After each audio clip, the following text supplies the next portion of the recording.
안녕하십니까. 증시각도TV 시청자 여러분, 투자자 여러분, 독일말 여러분 반갑습니다. 투자 인사이트 시간이 돌아왔습니다. 융복합 인재죠. 네, 융복합 인재.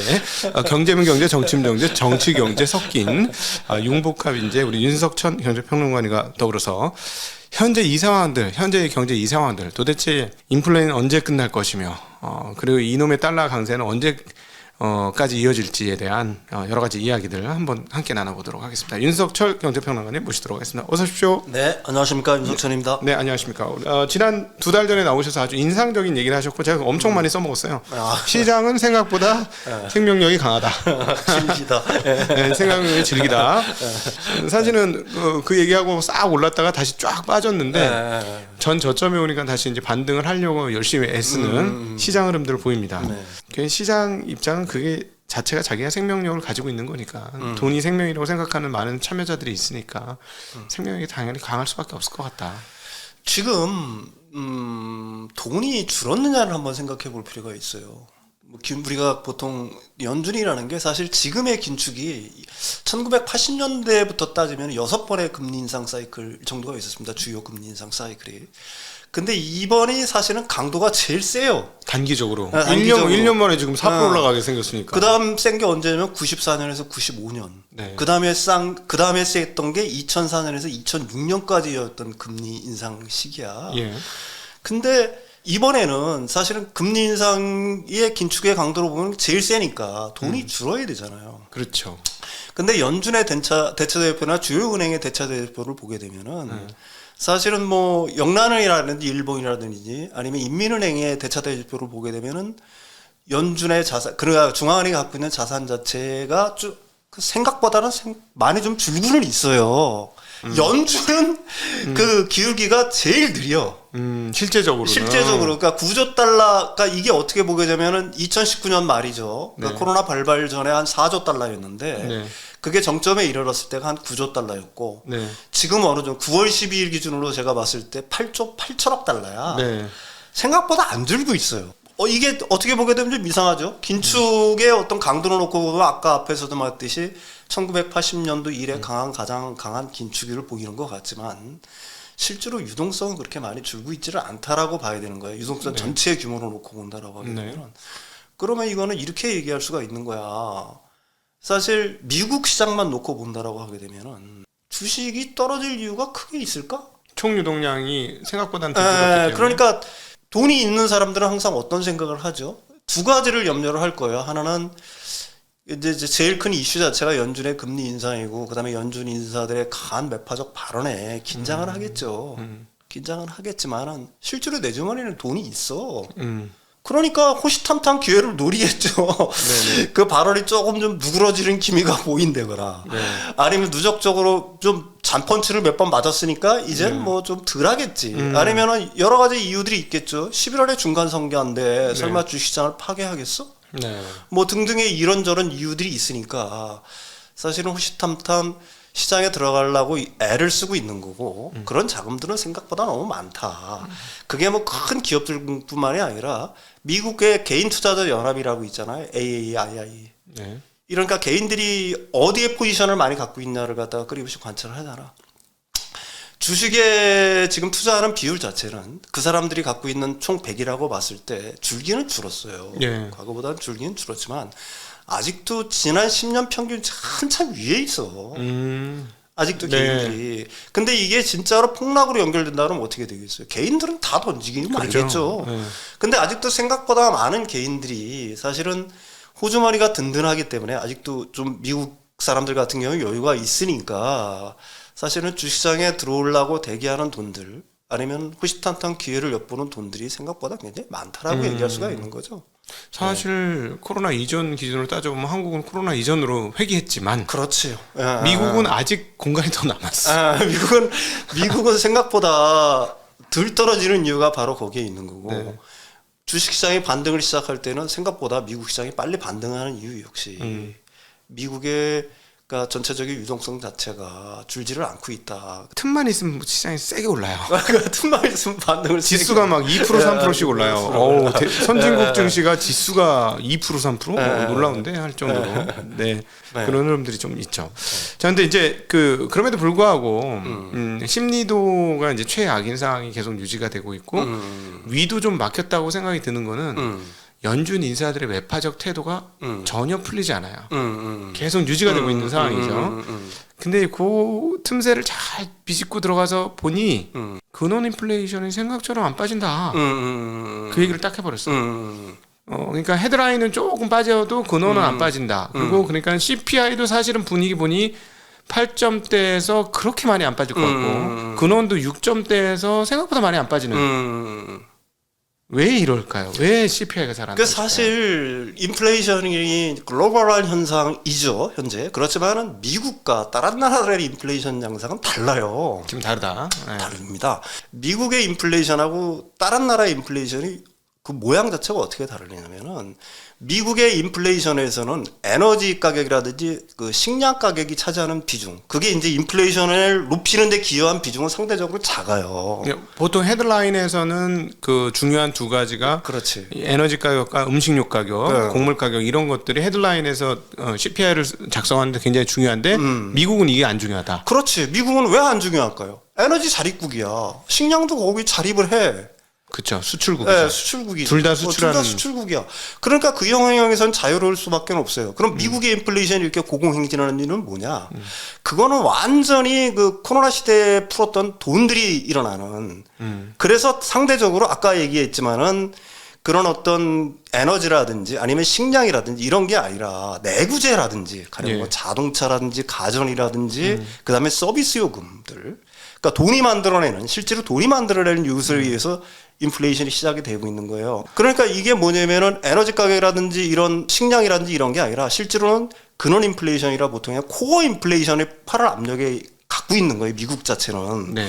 그래서 사실은 이 미국은 이제 나중에 설명하겠지만 그래서 인플레이션 문제를 상대적으로 풀기가 어려운 거야. 오히려. 네. 왜 그러냐면은 돈이 만들어내는 요술에 근원 인플레이션이 올랐기 때문에 그런 거예요. 그러니까 뭐 서비스 요금이라든지 임금이라든지 거기를 임금도 있겠죠. 네.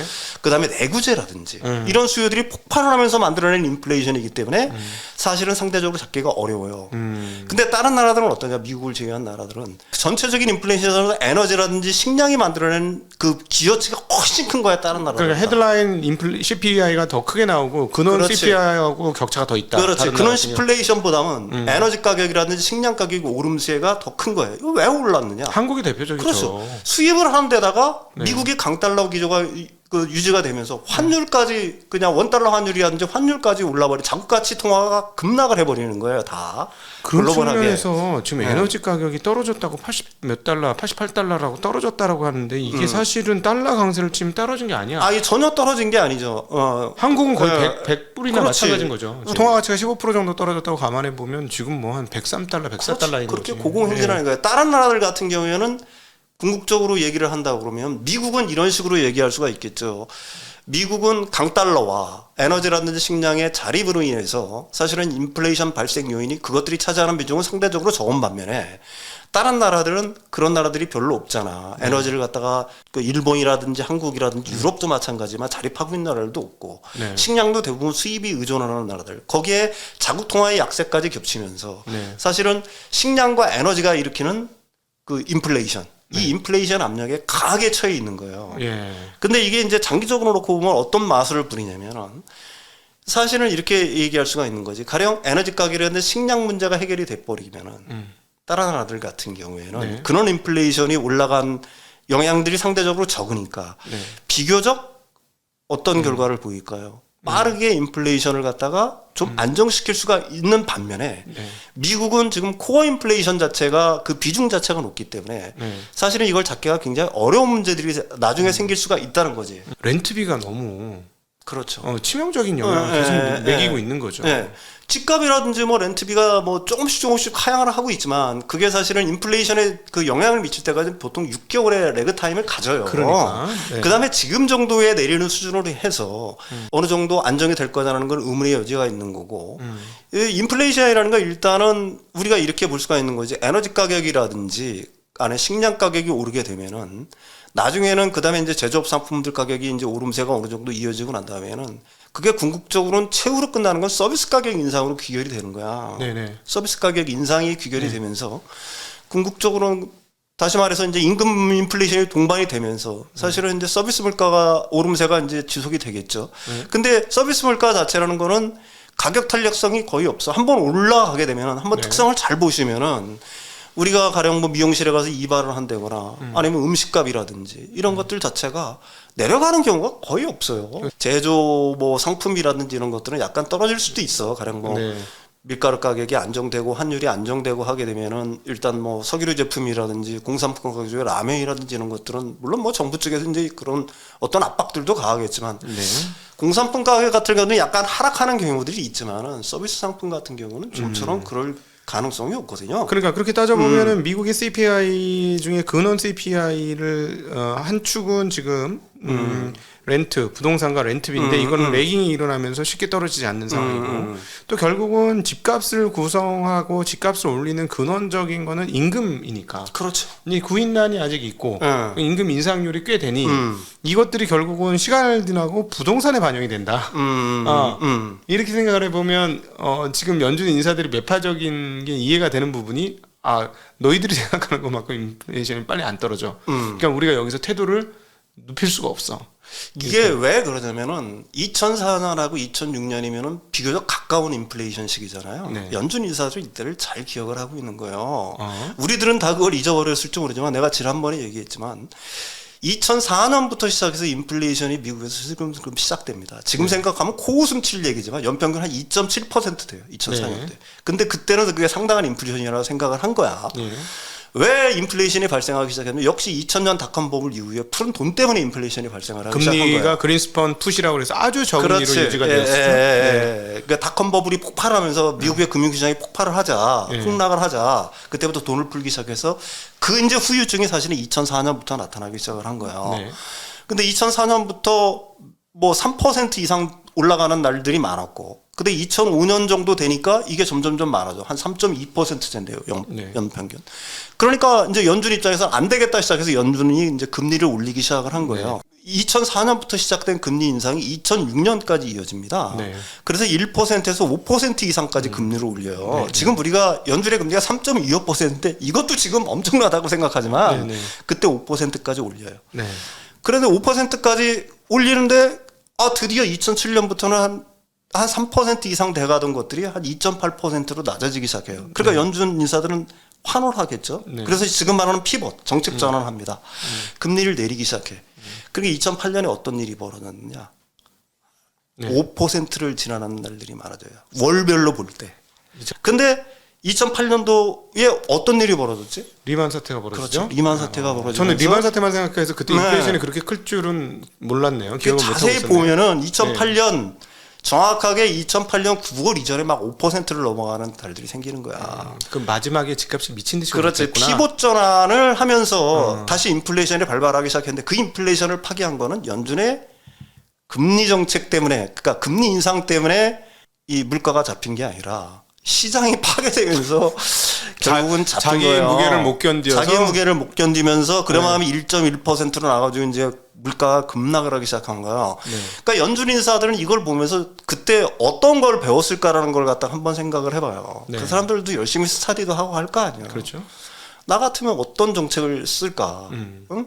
실제로 지금의 인플레이션 8%를 넘어가고 9%를 넘어가는 단계에서 연준이 하고 있는 뭐 75bp를 올린다, 50bp를 올린다, 자이언트 스텝을 한다, 뭐 하지만은 그게 그 인플레이션의 어떤 그 절대치를 놓고 본다라고 하면은 그게 강한 걸까라는 거 생각을 그렇지. 해볼 필요가 있어요. 실질금리 지금도 여전히 마이너스인 거죠. 실질금리로 치면 마이너스인 거고.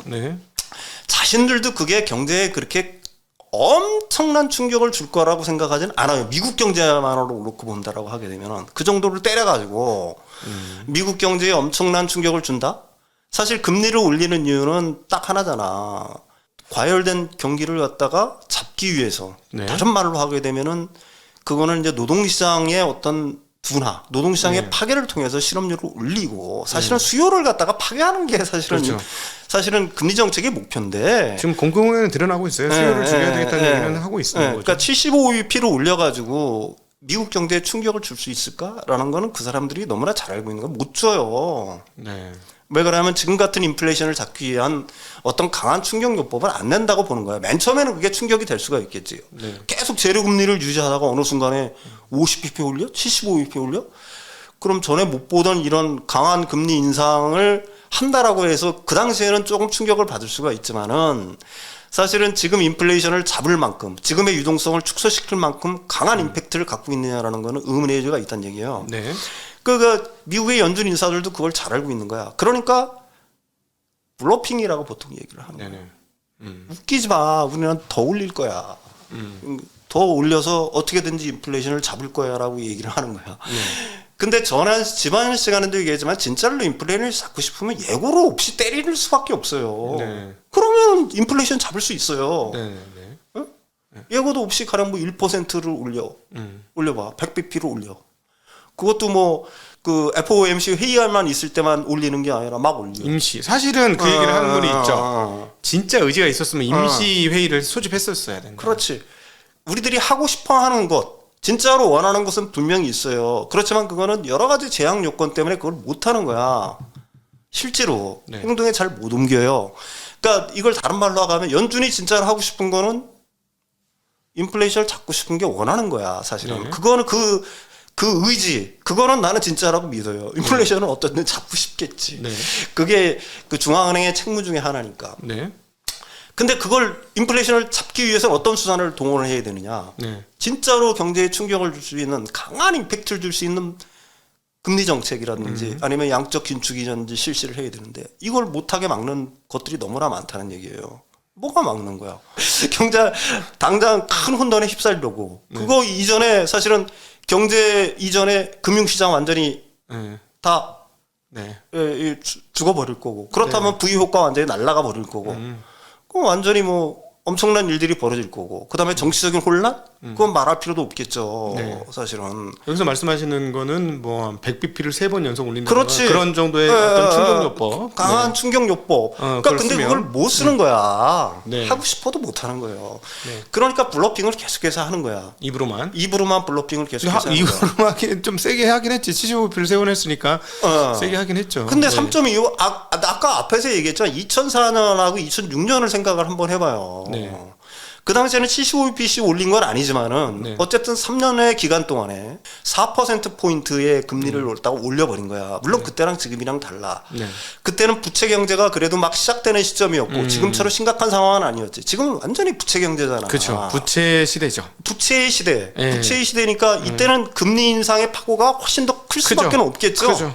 그러니까 상대적으로 그때랑 지금이랑을 갖다가 단선적으로 놓고 볼 수는 없지만은 교훈은 뭐냐면은 사실은 지금 같은 상황에서 이 연준의 어떤 금리 인상만으로 금리 인상에는 또 한계가 있는 거고 네. 금리 인상만으로 물가는 잡히지 않는다.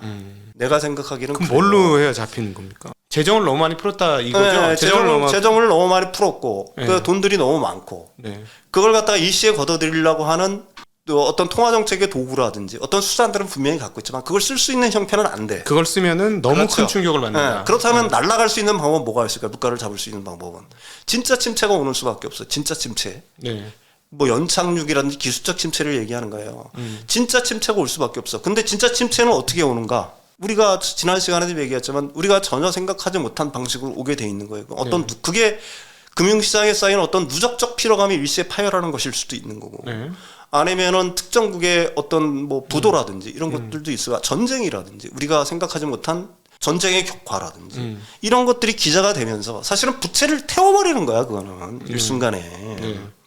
그러면서 사실은 경제는 그러니까 물가가 그러면서 그건 부수적으로 물가가 잡힌다라고 표현을 하는 거죠. 네네. 물가를 잡기 위해서 사건이라든지 이벤트들이 발생하는 게 아니라 이벤트로 인해서 그렇지. 부채가, 그런 인플레이션이 낮아진다. 인플레이션이 인플레이션이 아니라 완전히 디플레이션 위협에 이제 쌓여버리는 거야. 네.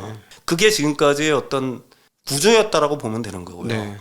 이게 사실은 연준이 강한 어떤 긴축이라든지 진짜로 강한 긴축이라든지 아니면 이런 걸 갖다가 시도할 수 없는 제약 요건을 아까도 말씀드렸듯이 지금은 부채 경제다. 부채에 의존한 경제다. 이 부채를 갖다가 연준이 의도하는 방식대로 부채를 줄이면서 그러니까 연착륙을 시키면서 물가를 잡을 수 있는 방법 자체가 있느냐 하는 거는 그거는 초등학생들도 알 수 있다는 얘기죠.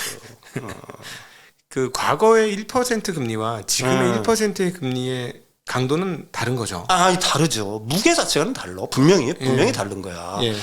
그런데 이 인플레이션이라는 거 수치만을 놓고 본다라고 하면 왜 미국이 어렵냐면 아까도 말씀했다시피 코어 인플레이션이 꿈틀꿈틀하면서 미국 인플레이션이 차지하는 비중이 세다는 거예요. 네. 코어가 안 빠진다. 코어가 안 빠지네. 이 코어라는 거는 다른 말로 하게 되면 경제의 근간이라는 얘기야. 네네네. 그렇죠. 거기는 제조업도 있고 서비스도 있고 가령 뭐 내구재료, 자동차업, 외부적인 요인, 코모디티가 아닌 외부적인 그렇지. 요인이 아니라 완전히 외부적인 경제의 어떤 근간 자체가 말 그대로 코어 자체가 오름세를 지속하고 있다는 얘기. 이 코어 자체를 어떻게 제어할 거냐는 얘기야. 이거는 사실은 지금 같은 우리가 굉장히 강한 긴축이라고 얘기를 하지만 그거는 상대적으로 그 우리 이 코어 부분의 어떤 그 상승 압력을 누르기에 지금 강한 긴축인가라는 거는 의문의 여지가 있다는 얘기죠. 아직도 강한 긴축이 아니다. 그러면 4.5%가 된다면요? 4.5%가 된다면 그걸 이제 지속적으로 되겠죠. 그러면서 이제 분명히 영향은 인플레이션은 그 하방 압박을 받을 수밖에 없어요. 받겠죠. 그럼 받으면 어떤 행동을 할 거냐는 얘기야.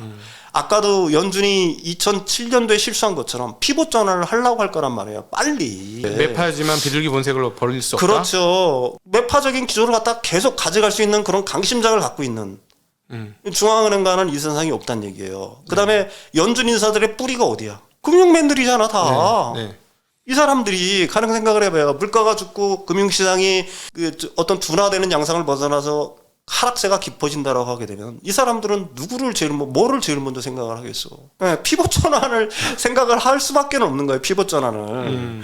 그러니까 정책 전환이 이루어지면 그때는 이제 금융시장도 다시 오고 그러지만 금융시장이 또 호황을 보면서 사실은 코어 인플레이션이 다시 꿈틀꿈틀하면서 다시 막 좀 하락 압박을 받던 것들이 모르겠죠. 그러니까 완전히 씨앗 자체, 뿌리 자체를 완전히 뿌리 뽑지를 않았기 때문에 우리가 똑같아 인생살하는 거라. 뭐를 완전히 뿌리 뽑지 못하면 그거는 잡초처럼 끈질긴 생명력을 갖고 다시 올라오려고 하는 거예요. 단지 숨죽여 있을 뿐이야. 단지 숨죽여 있을 뿐이라는 거예요. 인플레이션도 마찬가지예요. 연준의 강한 어떤 긴축이라든지 어떤 긴축 기조가 계속되면서 뿌리를 조금 숨기는 것 같아. 금융시장도 역시 마찬가지겠죠. 그렇지만 스탠스만 조금 바꿔봐. 나는 다시 바로 땡긴다. 나는 다시 폭발할 거야.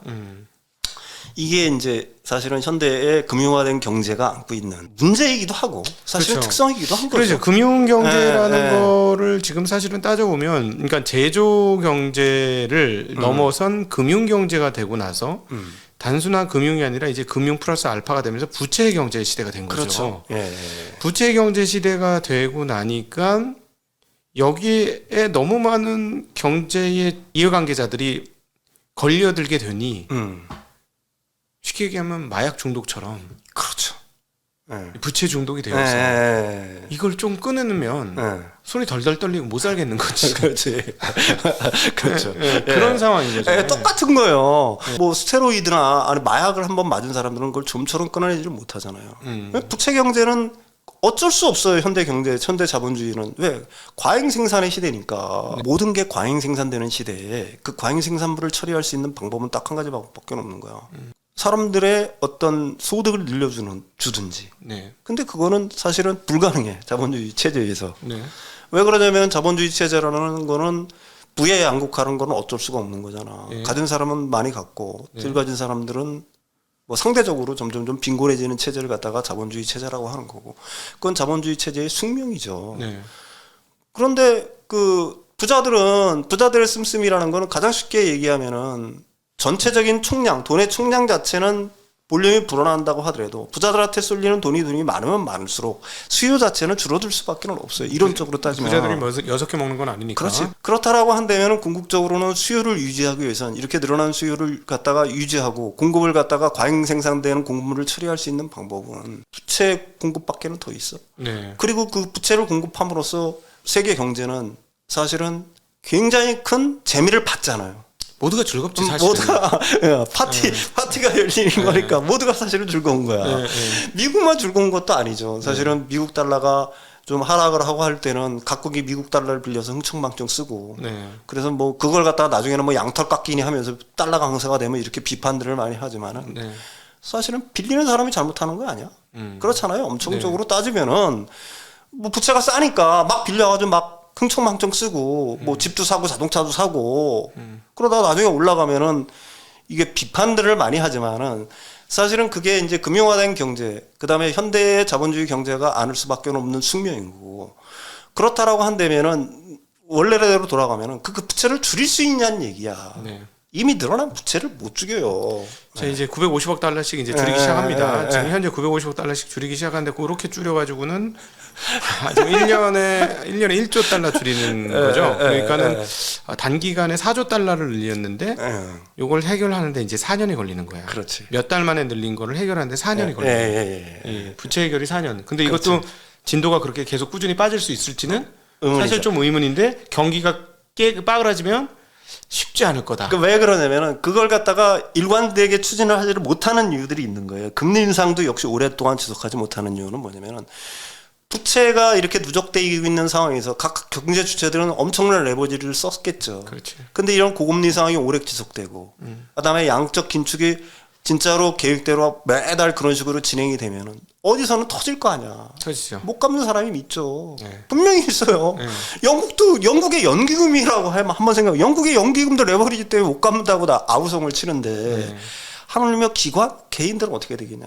수많은 사람들이 나자빠지겠죠. 근데 그 나자빠지기 시작하는 초입에 사실은 초입에 연준이 개입을 해야지. 만약에 그때 개입을 하지 않나. 그때가 이제 피봇이 시점이란 얘기예요. 만약에 그때 피봇을 실시하지 않는다. 그럼 어떤 일이 벌어질까? 가속 페달이 받겠죠. 가속 페달이 벌면서 2008년, 2009년에 금융위기가 다시 올 수 있다는 얘기예요. 그러니까 연준은 지금까지 학습을 했을 거란 얘기야. 이거는 뇌피셜이 아니라 그게 합리적인 의사결정을 할 수 있는 사람이라면은 이걸 갖다가 파고로 가게 놔둘 거라는 얘기를 얼마든지 할 수가 있는 거예요. 그 어떤 우리가 전혀 생각하지 못하는 어떤 돌발적인 변수가 생기기 전까지는 피봇을 통해서 정책 전환을 통해서 그러니까 누적된 위험 자체를 갖다가 좀 완화시켜 나가는 방향으로 계속 진행을 해 나갈 수밖에 없다는 거고 그 전제 조건 중에 하나는 이런 고금리를 갖다가 생각보다 오래 지속된다라고 얘기하겠지만 그렇게 오래 지속할 수가 없다는 얘기예요. 하기에는 뭐 이번 9월달에 폭락이 있었던 거는 피봇이라는 단어가 내 눈앞에서 사라졌기 때문에 그렇지. 피봇이라는 단어가 시장이 깜짝 놀라면서 폭락을 했던 거죠. 그러니까 연준은 피봇이라는 단어를 갖다가 입에 올리지는 않아요. 올릴 수도 없지. 지금 상황에서 가령 피봇 한다고 해봐. 지금 안 한다고 계속 얘기하고 안 한다라고 얘기할 수밖에 없는 거예요. 그렇지만은 안 한다 그래서 안 할 수가 없다. 안 하고 싶고 인플레이션을 잡고 싶고 하겠죠. 그렇지만 그걸 잡기 위해서는 그거보다 더 험한 진짜로 험한 어떻게 보게 되면 대가를 치러야 되는데 경험 데리고 다녀야죠. 연준 총재들이 그다음에 그 사람들이 고향이 어디냐라는 걸 갖다가 항상 우리는 잊으면 안 된다는 얘기를 하는 거고 그렇다고 그래서 그 지금 그 미국의 금융시장이 곧 다시 날아올라서 활발 반등세를 필 거냐 이런 얘기도 아니에요. 제가 하는 얘기는 뭐냐면은 인플레이션이라는 것 자체라는 거는 코어 인플레이션이 한번 발화를 하기 시작하면은 사실은 지금의 어떤 금리라든지 통화 정책만으로 인플레이션을 제어하기는 힘들다. 그거를 그 우리가 가까운 과거 2004년, 2006년의 경우에서 봤듯이 그거는 굉장히 돌발적인 변수. 우리가 생각하지 못한 변수들에서 잡혔다라는 걸 갖다 인식할 필요가 있다는 얘기입니다. 예. 자, 여러분은 지금 우리 경제평론가 윤석천 님과 함께하는 증시각독의 투자인사이트 시간을 함께하고 계십니다. 우리는 어떻게 되냐? 근데 앞서 그 우리가 언급을 했습니다만 한국이나 자원 수입국은 달러 강세, 원자재 강세까지 같이 이중으로 터지면서 그렇죠. 코피가 터지고 있는데 결국은 사실 둘 중에 하나가 떨어져야 돼요. 원자재가 떨어지든 커머더티 가격이 떨어지든가 달러 가치가 떨어지든가 그러면 우리는 인플레이션이 해결이 되는데 근데 금리가 이렇게 높으니까 달러 강세가 유지될 수밖에 없는 거고 그다음에 유럽 금리와의 스프레드 때문에 달러 강세가 더 강화되고 있는 것이고 그래서 내년도에 이제 유럽과의 금리 스프레드가 좀 줄어들면 그때는 달러 강세가 멈추지 않을까? 도대체 언제까지 달러 강세가 갈 것이냐? 그러니까 달러 강세에 대해서 이제 많은 사람들이 이런 생각들을 많이 해요. 현재 작금의 달러 강세는 그러니까 미국과 다른 나라들, 특히 이제 주요 국가의 어떤 금리 차, 미국의 상대적으로 강한 긴축이 달러 강세를 만든 게 아니냐라는 얘기들 많이 합니다. 그 분석은 맞아요. 네. 그건 분명히 맞죠. 왜 그러냐면은 당연히 자본이라는 거는 고금리를 향해서 움직일 테고 뭐 여기에는 이제 캐리 트레이드라든지 일본이라든지 아직도 싸니까 유럽도 마찬가지고 빌려서 미국으로 향하는 돈들이 많아지게 될 거고 그게 이제 달러 강세의 요인을 맞는 건 맞지만 사실은 달러 강세의 이 기조 자체는 굉장히 기조적이라는 걸 갖다가 여러분들이 이해하실 필요가 있어요. 달러 강세는 지금부터 10년 전, 그러니까 2011년부터 진행되어 온 겁니다. 네. 2011년경에 미국 달러는 그 저점을 거의 저점에 달러 인덱스로 놓고 보면 거의 저점을 갑니다. 네. 근데 그 저점을 기반으로 해서 그 당시에 뭐 달러 붕괴라든지 뭐 달러 이제 드디어 뭐 이제 뭐 망하느니 뭐 이런 뉴스들이 한참 흘러나왔을 때예요. 저점을 뚫고서 2011년부터 반등을 시작합니다. 달러가. 그리고 지금 10년 동안 계속된 흐름이에요. 네. 그럼 2011년도에 대체 어떤 일이 있었냐를 갖다가 여러분들이 인식할 필요가 있어요.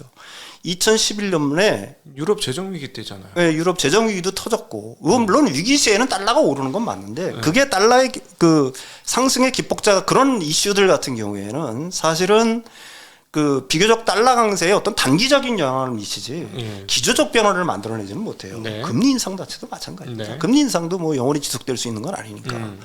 그럼 달러의 어떤 강세를 갖다가 기조적으로 만든 거는 저는 두 가지로 봐요.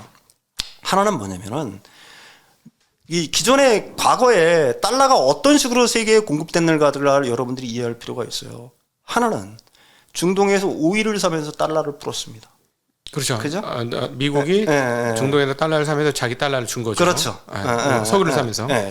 그 다음에 그게 이제 파트로 달러라고 보통 얘기를 하지만 그 다음에 두 번째는 뭐가 있었을까요?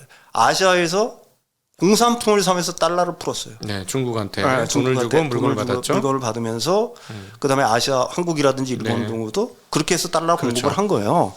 사실 기축통화의 가장 큰 요건 중에 하나는 유동성을 공급해야 됩니다. 그러니까 영원한 적자를 만들어줘야지 세상의 유동성이 늘어나는 거지. 그렇지. 그게 이제 뭐 트리피님의 딜레마라고 보통 얘기를 하지만 미국은 최종 소비주국이 되지 않으면은 사실은 그 달러가 기축통화의 지위를 갖다가 영원히 유지할 수는 없어요. 그게 이제 사실은 기축통화의 숙명이에요. 공급이 한다는데 그게 어떻게 유동성을 갖다가 세계 공급을 안 하는데 그게 기축통화가 될 수가 있겠어요. 경제 성장 수준만큼 통화량이 늘어나야 되는 게 이게 정상적인. 그렇죠. 그래야 정상적으로 이빨이 맞아 들어가는 거죠. 근데 2011년부터 어떤 현상이 벌어졌냐면은 사실은 미국의 셰일 오일가스 생산이 그때부터 급증을 하기 시작을 합니다. 사실은. 그러면서 중동으로 흘러 들어가는 달러들, 그러니까 중동에서 오일을 사면서 그 달러를 공급하던 그 흐름 자체가 그때부터 역전이 되기 시작하는 거야. 지금 어떤 상황이죠? 미국은 오일 수출국이고 최다 생산국이고 사실은 그런 상황이에요. 그러면 어떻게 되겠어요? 달러가 생각을 해보십시오. 미국에서 생산하는 그 오일이라든지 천연가스 같은 경우에는 그게 애초에 달러로 가격이 매겨지잖아. 그러면 동시에 그 중동으로 흘러나가던 달러 공급이 그만큼 줄어들었다는 얘기가 될 수가 있는 거잖아요.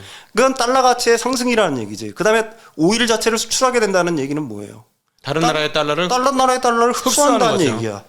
그러니까 보통 이런 식의 얘기들을 많이 하죠. 달러가 오르면 코모디티 가격은 하락을 한다. 왜? 달러로 가격이 매겨지니까. 그렇지. 근데 그게 아니야. 정상이지. 그게 정상인 거예요. 그게 원래 그렇게 됐어야 되는 건데 왜 이번에 코모디티가 이렇게 강하느냐. 그러니까 유가가 88달러, WTI가 88달러인데 이게 88달러 맞느냐. 한국 입장에는 아니다. 훨씬 높다. 느낌으로는. 그러니까 그게 무슨 얘기냐면 미국에서 수출하는 거거든. 달러로 매겨진 게 애초에 수출을 하는 거예요. 그렇기 때문에 그 달러 그 강세가 사실은 그 유가라든지 코모디티 가격이 인하로 하락으로 바로 연결되지 않는 이유는 바로 거기에 있는 거야. 다른 나라들은 자국 통화 가치가 하락을 했으니까 네. 생각해 보시오. 달러 강세라는 얘기는 우리가 특정 통화가 강세라는 얘기는 다른 통화들이 약세라는 얘기잖아. 그렇죠. 그렇죠. 달러 강세가 지속되고 있는 상황이고 그게 달러로 매겨진 그 오일이라든지 천연가스라든지 이런 것들 자체가 이제 수입하는 국가에서 놓고 보면 자국 통화의 가치가 그만큼 절하돼 있는 거니까 많이 절하되면 한 30% 정도 내려가 30% 비싸게 사는 거야. 네. 따라서 이 달러 강세의 기조가 그때부터 시작이 됐다라고 얘기할 수가 있는 거예요. 그게 이제 사실은 기조적인 어떤 출발점이 된 거고 그럼 앞으로 어떻게 될 거냐? 앞으로 어떻게 될 거냐가 중요하겠죠. 네. 앞으로도 그 미국 같은 경우에는 중동을 벗어나서 에너지 독립국, 그다음에 에너지 수출국의 지위를 갖다 점점점 튼튼히 할 거예요. 천연가스 러시아 덕분에 네, 가스가 더 많이 팔리는 상황이니까. 그런 상황이죠. 그렇다면 달러를 갖다가 생계에 공급할 수 있는 루트 자체가 하나가 닫히면서 오히려 달러를 흡수하려는 하나의 채널 자체가 생겨버린 거야. 네, 미국 외 밖에 있었던 달러의 총량이 미국에서 공급망으로 이렇게 파이프를 대고 뿌려줘야 되는 입장인데 그렇죠. 오히려 흡수요. 네.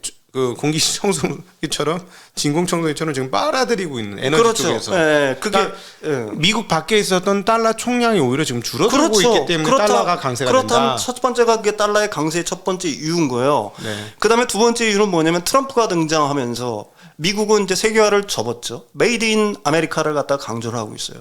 이게 어떤 영향을 미칠까를 여러분들이 곰곰이 생각을 해보십시오. 가령 미국이 아직까지 본격화가 시작되었다고는 하지 않고 있지만은 사실은 미국 제조업의 부흥을 외치고 있는 거야. 네. 그게 이제 사실은 미국의 제조업에 미국의 반도체 공장이 들어서고 전기차 공장이 들어서고 뭐 등등등 해가지고 그게 장기적으로 어떤 영향을 미칠지는 굉장히 불확실해요. 네. 그 물건을 갖다가 미국이 과연 미국에서 생산한 물건들을 갖다가 세계 시장으로 팔 수 있느냐의 문제부터 시작해서 그건 네. 차후의 문제고 일단 처음 뭐냐면 자본이 미국으로 쏠리고 있다는 얘기야. 우리나라 돈 넣어가지고 그렇죠. 미국에다 공장 지어주는 거니까. 미국에다 공장 지어주고 한다는 얘기죠. 그다음에 그런 상품들이 미국에서 제조되는 상품이 늘어나면 늘어날수록 수입하던 물량이 줄어들게 되면은 수입을 하면서 공급했던 달러가 그만큼 줄어들고 오히려 달러가 미국으로 빨려 들어간다는 얘기야. 이중으로 네. 빨려 들어간다는 얘기입니다. 네. 그다음 이게 기조적 변화를 일으키는 거예요. 그래서 이게 지금 아까도 얘기했지만 이런 두 가지 큰 흐름들 때문에 사실은 달러의 강세가 기조가 유지가 되고 있다라고 얘기할 수가 있는 거고요. 거기에 이제 더 한 가지 기름을 부은 건 아까도 얘기했지만 지금의 연준의 강한 긴축이 이제 트리거가 되면서 달러가 폭등을 하기 시작했던 거지. 거란 얘기야.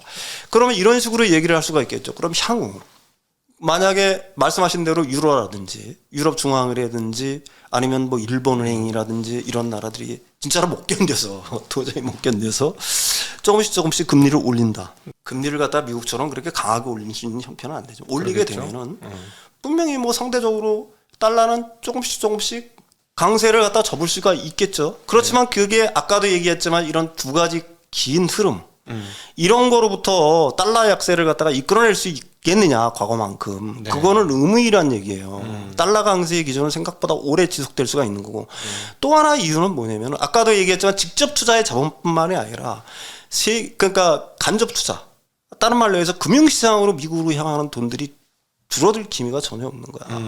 한번 생각을 해보십시오. 네. 그게 이제 투자가 자유로워지기 시작하는 나라들이 너무나 많까지 글로벌하게 금융화가 진행이 되면서 투자자들이 국내 시장으로만 눈을 돌리지를 않는다는 얘기예요. 그러면 눈 돌릴 때는 어디야? 우리나라 서학개미들처럼 네. 미국의 주식시장에는 좋은 기업들이 많잖아요. 글로벌 1위 기업들도 많고 미국은 힘이 있는 거고 게다가 주식시장 분위기도 항상 우상향을 해주니까 우상향을 하고 있는 거고 그 다음에 단기적으로 그거는 뭐 여러 가지 이유들이 있겠지만 단기적으로 달러가 폭락할 가능성이 있느냐 하는 얘기는 이런 어떤 기조적 흐름들을 이해하고 있는 사람들 같은 경우에는 그럴 가능성이 거의 없다라고 볼 수가 있는 거예요. 네. 따라서 미국의 달러의 강세의 기조는 생각보다 굉장히 오랜 기간 갈 수가 있다라는 게 제가 생각하기에는 합리적인 추론이라고 얘기할 수 있습니다. 단 이런 식의 얘기는 얼마든지 할 수 있어요. 미국의 자국 이기주의 가령 뭐 좋은 건 다 내 거라는 지금의 어떤 가령 뭐 반도체도 내 거, 가령 뭐 전기차도 내 거, 배터리도 내 거, 첨단 기술도 전부 다 내 거라는 정책들은 많은 나라의 반발을 불러올 거예요. 지금 사우디가 반발하는 것처럼 네. 이씨 우리한테 옛날엔 오일이라든지 이런 걸 갖다가 다 보장을 해주고 우리의 왕권이라든지 뭐 이런 어떤 권력 체제를 다 보장을 해주는 어느 순간에 돌변을 해서 지들이 에너지 다 팔아먹고 우리 시장 야금야금 빼먹고 하는 거에 대한 반발들. 그러니까 사우디가 지금 반발을 하고 있는 거죠. 그럼 다른 나라들은 반발을 안 하겠어? 반발하겠죠. 장기적으로 놓고 보게 되면은. 그다음에 이제 달러 강세라는 거는 결국은 아까도 얘기했지만 달러 강세가 오래되면 오래갈수록 그 기축통화의 어떤 지위라든지 이런 것들에 흔들릴 수 있는 여지들이 있는 거예요. 틈이 생겨버린다는 얘기야. 달러가 채워놓지 못한 유동성, 전체 유동성, 글로벌화 시장에서 전체 유동성은 다른 나라들, 가령 뭐 중국의 위안화가 됐든지 아니면 유로화가 됐든지 간에 침투를 점진적으로 하게 될 거란 얘기죠. 물론 이거는 굉장히 장기적인 흐름이겠죠. 그렇다라고 한다면은 달러의 기축통화 위치 자체가 지금은 굉장히 강건하고 달러 강세가 뭐 중기적으로 단기적으로는 달러 강세의 기조들이 유지될 거는 분명하지만 이게 장기적으로는 미국한테 과연 득일 거냐라는 거는 생각해 볼 필요가 있는 문제지만 거듭 강조하지만 단기적으로 특히 중기적으로까지 달러의 강세 기조가 쉽게 누그러져서 이게 뭐 퍼진다? 이거는 제가 생각하기에는 과거와는 약간 다른 의미 될 수밖에 없을 거라는 생각을 하는 거죠. 좋은 안목을 제공해 주신 것 같습니다. 네. 이게 예를 들자면 우리가 생각할 때 미국이 강하고 미국이 강하고 미국의 제조업 역량도 강하고 그냥 팍스 아메리카노 부를 수 있는 특별히 1950년대나 이런 정도의 수준의 어떤 미국 제조업의 강세 뭐 모든 거에 미국의 강세가 미국의 기축을 더 강화하는 게 아니라 지금 제조업이 미국 자체적으로 강해지고 그다음에 수출 국가가 되고 이렇게 되면 오히려 미국의 기축은 깨질 가능성이 있는 장기적인 흐름으로는 좋은 리더는 뭐냐면은 그다음에 부하들이 잘 따르는 리더는 뭐예요? 잘 퍼주는 사람들이야. 네. 다른 말로 하게 되면은 네. 다른 나라들이 호의를 가질 수 있게끔 만들어주는 나라. 그거는 그게 이제 사실은 리더가 될 수밖에 없는 거예요. 그 다음에 특정 통화국의 어떤 통화 자체가 기축 통화가 되는 어떤 체제 하에서 제3의 통화가 만들어지지 않는 이상 아까도 얘기했지만 트리핀의 딜레마처럼 미국이 최종 소비자 역할을 해줘야지만 사실은 달러 패권 자체가 유지가 되는 거야. 그렇죠. 네. 그래서 지금 미국인들은 지금 단기적으로는 이런 생각들을 하지. 제조업을 부흥시키고 우리 거 좋은 건 다 내 거. 그 다음에 달러는 우리 문제고 달러는 우리 통하고 나머지는 니들 문제야. 달러 때문에 발생하는 문제는 이렇게 호언장담을 하고 있지만 사실은 달러 강세가 굉장히 깊어지고 그게 오래되고 고착화되면 될수록 거기서 이탈하는 세력들은 분명히 나타날 거고 반발도 심해질 거란 얘기죠. 네. 그렇지만 단기적으로 중기적으로 달러의 약세를 점치기는 쉽지는 않다. 네. 그건 장기적인 문제일 뿐이지. 예. 네네. 아주 뭐 확실히 이게 융복합 인재라서 이런 이거 정말 색다른 맞아. 듣고 보니 맞네. 설득이 됩니다. 미국이 잘 나가면 잘 나갈수록 미국 기축이 깨질 수 있다라는 거. 그게 확 필이 오네요. 근데 어찌되었건 단기적으로 미국의 제조업의 부흥과 이것들은 이제 트렌드로 자기네가 끌고 갈 모양새니까 단기 중기적으로는 그렇죠. 그러면 이것은 구조적으로 달러 강세를 만들어내는 그런 흐름이 될 것이다. 그러면 중국이 요 틈새를 보고 자기네 돈을 막 풀어가지고 호혜적이 되면 되는데 지금 분위기 보니까 특색 사회주의 얘기해가지고 그렇게 호혜적이 될 것 같지도 않아요. 중국도. 중국은 지금 기축통화국이 될 수 없는 가장 큰 이유는 사실은 자본시장을 자유화하지 않는데 어떻게 기축통화국이 되겠어. 그치.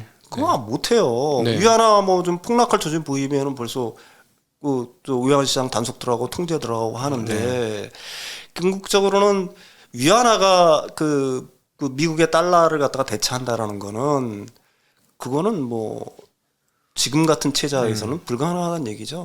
불가능하다는 얘기예요. 그러니까 지금 현재 분위기 이렇게 약간 어떤 국가주의적인 성향이 조금 더 강해진 거잖아요. 네, 그렇죠. 이 상황에서는 제가 봤을 때는 제조업 역량은 계속해서 올라갈 수 있을 것 같은데 세계의 리더국으로서의 역량이 더 이상 올라갈 수 있을 것이냐. 그러니까 개방적이지 않은 그들의 태도가 사실은 유대인들이 그렇게 유럽 사람들한테 욕을 먹고 반유대주의를 일으키는 핵심적인 게 약간 베타주의가 있는 거잖아요. 그렇죠. 자기들만 잘 먹고 잘 살겠다. 자기들만 잘 먹고 잘 살았다라는 게 그래서 사실은 유대인들에 대한 그 세계인들의 호감도가 사실은 그렇게 높지 않은 이유는 자기들만 잘 먹고 잘 사는 거를 갖다가 궁극적으로 그게 일시적으로는 좋을지 모르지만 나중에는 다 싫어하거든. 네네네.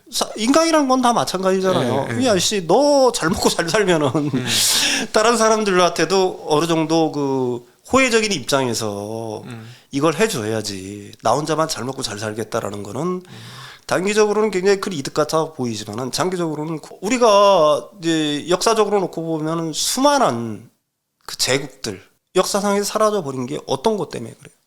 자기만 잘 먹고 잘 살겠다고 한 거죠.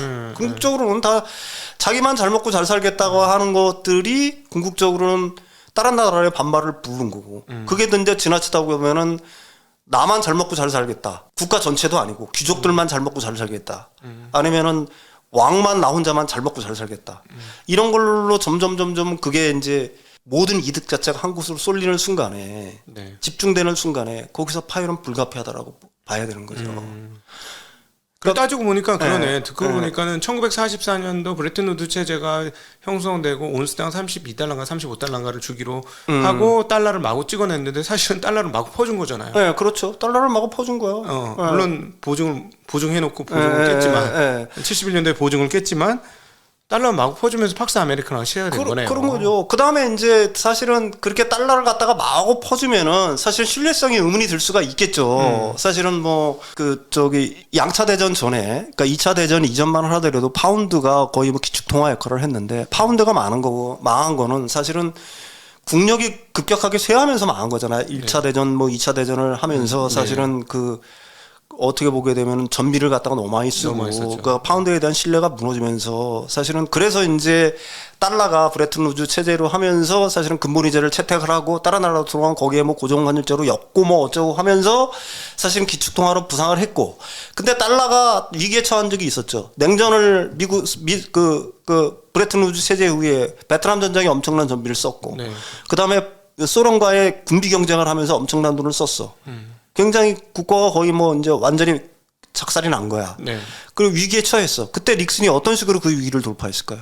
브레튼 우드 깨버렸잖아요. 브레튼 우드 깨버리면서 대신 달러를 갖다가 쓰지 않을 수 없게끔 만들어버린 게 바로 페트로달러라는 얘기야. 페트로달러라는 얘기야. 그런데 지금 돌이켜보면 어떤 식이냐. 미국은 그 페트로달러를 갖다가 스스로 깨고 있는 거야. 사실은 페트로달러 시스템 자체를 갖다가 깨고 있는 거예요. 그럼 달러를 연동시킬 뭐가 필요해? 달러를 반드시 연동시킬 어떤 게 필요하다는 얘기예요. 향후. 그게 뭐가 됐든지 간에. 그게 저도 그래서 지금 고민이었는데. 그건 나도 지금까지는 몰라요. 그렇지만은 세계의 모든 국가들, 모든 사람들이 필연적으로 쓸 수밖에 없는 거에 연동을 시키는 수밖에 없어. 에너지잖아요. 그게 사실은. 지금까지는 에너지였지. 에너지지. 그다음에 이제 근데 에너지도 미래를 놓고 가만히 우리가 유심히 놓고 보자는 얘기야. 미래의 에너지는 지금 같은 에너지라는 건 굉장히 중요한 변수가 되겠지만 에너지 역시 한 나라가 독점하는 체제가 과연 지속될 수 있냐는 걸 의문의 얘기죠. 이제 분산 에너지가 될 것 같아요. 왜냐하면 태양광이 이제 페로티로 들어왔어요. 그렇죠. 태양광이 페로티로 들어왔다는 얘기야. 태양광도 마찬가지고 다른 뭐 풍력이라든지 뭐 이런 것들도 마찬가지고 그게 이제 먼 미래를 볼 때는 에너지 자체의 어떤 분권화도 어쩔 수 없어요. 그러니까 에너지 패권 자체를 갖다가 한 나라 독점할 수 있는 특히 어떤 극소수에 대해 독점할 수 있는 건 거의 없다는 얘기야. 그럴 가능성은 거의 없다는 얘기죠. 그렇다면은 뭐가 있을 거냐라는 걸 갖다가 곰곰이 생각해 볼 필요가 있는 거죠. 그게 이제 제가 생각하기에는 미국이 지금 이제 어떤 그 기술 우리들이 전혀 생각하지 못하는 그러니까 고도의 기술에 집착을 하는 이유, 그거에 방어를 하려고 하는 이유는 사실 그거에 이제 달러를 갖다가 그러니까 전혀 다른 나라들이 쫓아올 수 없고 자신들만이 독과점적으로 갖고 있을 수 있지만 모든 나라가 필요한 그런 어떤 기술의 달러를 갖다가 어떻게 보면 패그시키는 수밖에 없다는 얘기가 남은 거는 그러니까 이제는 페트로달러에서 그렇죠. 테크노달러로 테크노달러로 그걸 갖다가 패그시킬 수밖에 없다는 얘기예요. 그렇다면 미국이 지금 제가 생각하기엔 그런 거예요. 지금 뭐 제조업을 키운다 좋은 건 다 우리 거라고 하는 이유는 궁극적으로는 이제 그 어떤 그 기축통화 시스템, 그 달러 기축통화 시스템이 앞으로 어떻게 분열이 될 수 있는가에 대한 어떤 연구들 이런 것들은 뭐 거기에는 뭐 나보다 뭐 천재적인 사람들이 워낙 많으니까 분명히 연구를 하고 있을 거란 얘기죠. 지금은 에너지가 문명이 필수적이고 앞으로도 그렇겠지만 에너지 자체는 어떤 독과점 체제에서 지금 다극 체제로 갈 수 있는 그 상황들이 많이 연출이 되고 있는 거야. 가령 뭐 오일이라든지 이런 것들이 한정된 자원이 아니라 뭐 신재사용 에너지가 될 수가 있는 거고 지금 태양을 대체할 수 있는 기술들 뭐 이런 것들도 지금 뭐 연구가 진행이 되고 있는 거잖아요. 네. 근데 그게 이제 그 특정 몇 나라가 갖고 있는 그 체제에서 그러니까 에너지 분권화가 이루어지게 되면은 사실 에너지원에 대해서 달러를 갖다가 페이그하는 거는 달러를 갖다가 연계시켜 가지고 달러 패권을 유지하는 건 불가능하게 된다는 얘기죠. 그러니까 달러를 갖다가 어디인가는 새로운 미국만이 갖고 있고 미국을 포함한 몇몇 소규모 자기 우방국만 갖고 있고 그다음에 다른 나라들은 그게 없으면 살 수가 없는 이런 거에 달러를 패그시켜야지 달러의 기축 통화가 유지될 수가 있다는 얘기죠. 그렇게 이제 따져보면 안드로이드 시스템과 iOS 시스템이 스마트폰 구동에 스마트폰이 연동된 수많은 것에 그 두 개가 지금 양분을 하고 있어요. 그렇죠. 양분을 하고 있죠. 예, 걔네들이 없으면은 못 사는 상황으로 이제 넘어온 거잖아요. 나는 자연인이다 이렇게 살지 않는 한. 그래서 이제 그런 것과 연결시킬 수 있는 고리가 충분히 있을 것 같네요. 그리고 그 에너지는 제가 보기엔 확실히 분권화될 것 같은 게 지금 미친 듯이 지금 중국에서 패널을 만들잖아요. 근데 그걸 이렇게 이제 어떤 연구에 의하면 미국 사막 일부만 태양광 패널 쫙 다 깔아도 미국이 쓸 수 있는 에너지를 다 조달 가능하다라는 이론 그 연구들이 있더라고요. 그러니까 사막이 엄청 넓으니까 그 중에 어느 정도 수준만 해도 그게 다 된다. 그러니까 결국은 뭐 한국같이 조금 설치하기 어려운 나라들 몇몇 빼고는 미국처럼 이렇게 땅덩이 넓고 사막 많고 이런 나라들은 뭐 충분히 에너지 분권이 될 수밖에 없는 거다. 아 그러네요. 그러면 이제 페트로 달러 시대에서 영원할 것 같았던 에너지와의 패그가 다른 것으로 떨어질 가능성은 장기적으로 있을 수 있다. 장기적으로 있을 수가 있는 거죠. 그 다음에 그거에 대한 도전 세력들은 얼마든지 있을 수가 있는 거고 왜 그러냐면은 기축통화의 시너지 효과를 어느 나라 탐을 내고 있는 거니까 그렇지. 사실은 그게 패권을 장악하기 위해서는 진정한 패권을 장악하기 위해서는 결국은 기축통화를 장악하는 수밖에 없다는 걸 갖다가 뭐 어느 나라든지 다 알잖아. 네. 그럴 역량이 없어서 거기에 도전을 못할 뿐이죠. 이제 또 이렇게 그 시뉴리즈 효과라고 하는 그 효과가 지금 또 좀 유지되겠네요. 결국은 저는 이런 시너지 효과의 배경에는 군사력이 있다고 보거든요. 이거는 뭐 어쩔 수 없는 없었죠. 거죠. 사실 페트로 달러를 만들었던 뒤도 군사력이었던 거니까. 당연히 그런 거죠. 근데 이번에 이제 러시아가 지금 패퇴하는 분위기가 자꾸 만들어지고 아마 미국이 패퇴를 시킬 것 같고 그렇게 되면은 상대가 없는 거잖아요. 당분간 군사력으로 미국에 맞짱을 뜰 수 있는 나라는 또 당분간 꽤 오랜 기간 없다. 그러니까 사실은 미국은 러시아에 대해서 그렇게 무기 지원 같은 걸 해주지만 러시아를 직접적으로 압박한다는 법안을 만들거나 실제로 미국이 주목하는 나라는 어디예요? 중국이잖아. 네. 가령 뭐 반도체법이라든지 뭐 이런 뭐 그다음에 인플레이션 감축법이라든지 노골적으로 그냥 대중국 견제용이라고 얘기를 하고 있잖아요. 러시아는 사실은 왜 그러냐면은 러시아는 에너지 자원에 그 집중한 경제 체제를 유지하고 있잖아요. 그건 한계가 있는 거잖아. 이미 미국은 그게 알고 있는 거고. 그 걔네들은 뭐 어떻게 보게 되면 게임의 상대 적수로 보지는 않는 것 같아요. 다만 이런 식으로는 쓸 수가 있을 것 같아요. 내가 미국의 전략가라고 한다면 아까도 얘기했지만 유라시아를 장악하는 자가 실제로 세계의 왕관을 쓰는데 저번에 시간에도 얘기했지만 유라시아를 미국이 완전히 장악하지 않는 이상에는 미국이 완전히 유라시아를 갖다가 그 지배라는 말은 좀 그렇고 오늘날의 사이에서 완전히 영향권에 두지 않는 이상은 그러니까 유라시아를 절대로 특정국의 어떤 패권하에 두지 말라라는 거는 미국의 대전략이에요, 대전략. 그러니까 유라시아를 갈등에 휩싸이게 만들려는 얘기지, 유라시아 자체를. 가령 그게 유럽 연합이라든지 유럽의 손아귀에 들어가서 사실은 좀 미국 입장에서는 불안한 거고. 러시아가 완전히 장악하는 것도 불안한 거고. 중국이 완전히 장악하는 것도 불안한 거야. 그러니까 따라서 러시아가 만약에 이번 전쟁에서 진짜로 뭐 힘을 잃고 나서 패퇴를 한다 그러면 러시아의 영향은 많이 줄어들겠지만은 그렇다고 해서 러시아가 유라시아에 갖고 있던 영향력 전체가 완전히 소멸되지는 않을 거라고 보는 이유는 아까도 얘기했지만 그런 어떤 갈등의 씨앗? 어떤 단체, 어떤 조직이라든지 어떤 국가를 무너뜨리는 가장 좋은 방법은 뭐냐면은 분열시키는 거잖아요. 똑같아요. 갈등의 씨앗을 남겨놓고 네. 그래야지 자기가 그걸 갖다가 사실은 컨트롤하기가 쉽다는 얘기지. 네. 그게 어느 한 세력 안으로 들어가서 엄청나게 힘이 커져버리는 순간 그건 자기도 네. 못한다는 얘기죠. 근데 그게 그렇게 힘을 가진 나라가 지금 미국 입장에서 보면 어느 나라라고 할 때는 분명하다는 얘기죠. 네. 지금은 중국밖에 없다는 얘기죠. 근데 중국은 이번에 러시아 전쟁에서 만약에 러시아가 정말 밀리는 걸 보게 되면은 미국이 더 두렵겠네요. 미국이 두려울 수밖에 없는 거고 사실은 중국이 미국을 대신할 수 있는 패권을 장악할 수 있느냐라는 거는 우리들이 살아 생전에는 그런 상황을 갖다 볼 수 없다라고 얘기하는 거는 아까 지난 시간에도 계속 얘기했지만 중국이 가진 소프트 파워의 무능력. 네. 무능력이 아니에요. 소프트 파워는 엄청나게 있어. 중국의 문화적 자원이라든지 이런 네. 것들이 엄청나게 있는데 그 체제 자체가 그걸 막고 있잖아. 네.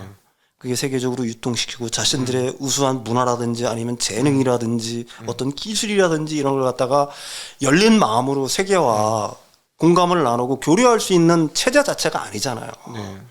그러니까 중국에는 한계가 있다라고 계속해서 얘기를 하는 거죠. 그 미국 CPI 그리고 미국 인플레이션 그리고 미국 달러 강세 이 흐름을 통해 이것에 대해서 생각을 해보면서 이 세계사적인 조류가 또 어떻게 되는지까지도 같이 살펴보는 아주 재미나고 의미 있는 시간이 아니었나 싶습니다.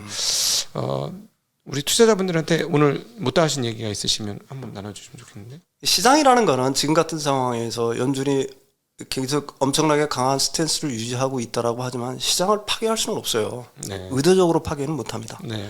다른 요인에 의해서 파괴될 수는 있지만 그거는 누구도 모르지만 네. 최소한 중앙이라든지 정부나 아니면은 그 세력이라고 표현에 따라 어쨌든 그게 시장을 파괴하지는 못해요. 네. 그게 파괴하지는 못합니다. 그다음에 경제를 살리는 가장 좋은 방법은 가장 손쉬운 방법은 만약에 경제가 침체 상태이고 어려워진다라고 할 때 그걸 갖다가 빠르게 수습할 수 있는 방법은 결국 금융시장을 살리는 수밖에 없다. 그게 효과가 가장 빠르더라. 라는 거는 이미 중앙은행이라든지 정부라든지 이런 사람들이 잘 알고 있다. 네. 예. 예. 예. 예. 자, 계속 제가 이제 말씀드린 확실히 이 융복합이 되셔가지고 재밌어요. 이 내용이 굉장히 재밌고 이런 전문가 분들이 사실상 우리 증시각도 TV 구독자 중에 한 분이십니다. 맞죠? 증시과학독이 열심히 못 내니까. 예. 저희 증시각도에는 이런 분들이 주로 봐요. 그래서 제가 항상 긴장의 놓칠 수가 없어. 정말 열심히 살아야 돼. 참. 네. 오늘 즐겁게 재미난 이야기 나눠봤고, 사실은 뭐 중간중간에 굉장히 뭐 심각한 얘기도 있고 이랬습니다만은 뭐 이렇게 우리가 미래로 과거로 왔다 갔다 하는 거는 인간만이 가질 수 있는 독특한 기능, 또 유의적 기능이 아닌가 싶습니다. 심각하지만 유의적 기능도 분명히 있는 것 같아요. 오늘 이런 지적인 호기심을 달래주신 우리 윤석천 경제평론가님께 다시 한번 감사드리고 또 2달 있다가 나오셔야죠. 제가 자꾸 나와가지고 네. 보기 싫은 인간 왜 자꾸 나오나 하는데 좀 모르겠어요. 이제 좀 적응되실 거예요. 이제 네. 아주 재밌습니다. 네. 자, 이 긴 시간 함께해 주신 시청자분들께 다시 한번 진심으로 감사드리고 오늘 순서 마감하도록 하겠습니다. 함께해 주셔서 진심으로 감사합니다. 감사합니다.